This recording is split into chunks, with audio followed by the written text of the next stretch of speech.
최근에 저는 악인전이라는 영화를 한번 본 일이 있습니다.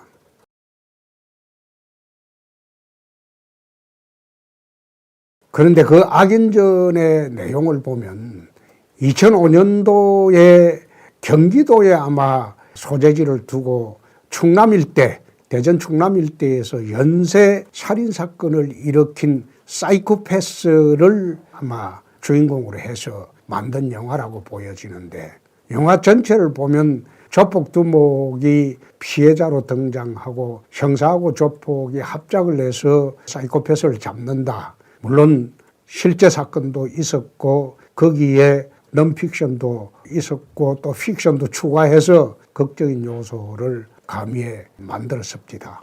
그걸 보면서 사이코패스를 잡는 과정에서 조폭과 경찰이 합작을 한다는 것은 기상천외한 아이디어였다. 난 그래 봤습니다.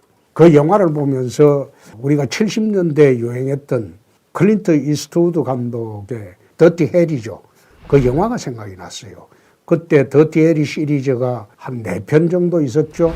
있으면서 이것이 법이다. 그런 시리즈도 있었고, 말하자면 어차피 미국 사법제도를 불신하는 그 판에 LA 같은 데서 범죄는 창고라고 클린트 이스트우드 더티 해리로 나오죠. 그 주인공은 범인을 체포할 생각을 하지 않아요. 정당방위를 가장해서 잔인한 범인들은 그대로 사살을 해버립니다.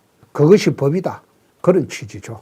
그런데 내가 그 악인전이라는 영화를 보면서 정말 한국 사형제도가 더 절실하게 필요한 게 아니냐. 물론 사형 반대론자들은 피고인의 인격만 존중해서 사형시키면 안 된다. 사람이 사람을 어떻게 죽이냐. 그런 논리를 내세웁니다만은 사이코패스 같은 흉악범을 보면 그 사람들은 어떻게 사람이 사람을 죽입니까? 가장 최근에 발생한 그런 엽기적인 전남편 살인사건을 쳐다보면서 저런 사람이 유죄로 확정이 되면 꼭 살려둘 필요가 있겠느냐. 사회방위 차원에서 또 응징 차원에서라도 사형 집행을 해야 되지 않느냐.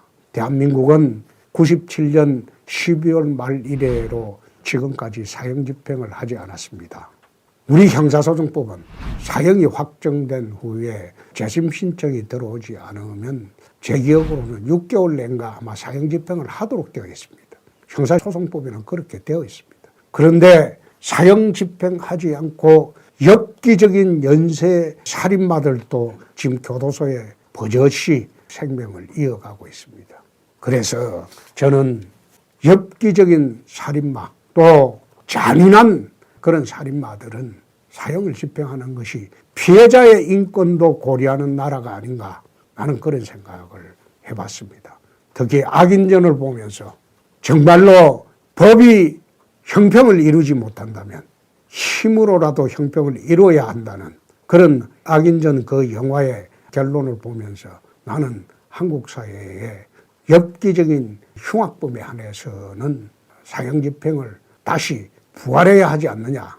나는 그런 생각을 영화를 보면서 다시 해봤습니다. 누구처럼 이상한 영화 한 편 보고 뭐 탈원전하자. 난 그런 논리는 아니죠. 그런 논리는 아니고 정말로 사회방위 차원에서 그리고 엽기적인 살인마는 과연 그 사람들이 한국 사회에 더 이상 생명을 유지하고 국가 세금으로 먹여 살릴 필요가 있느냐.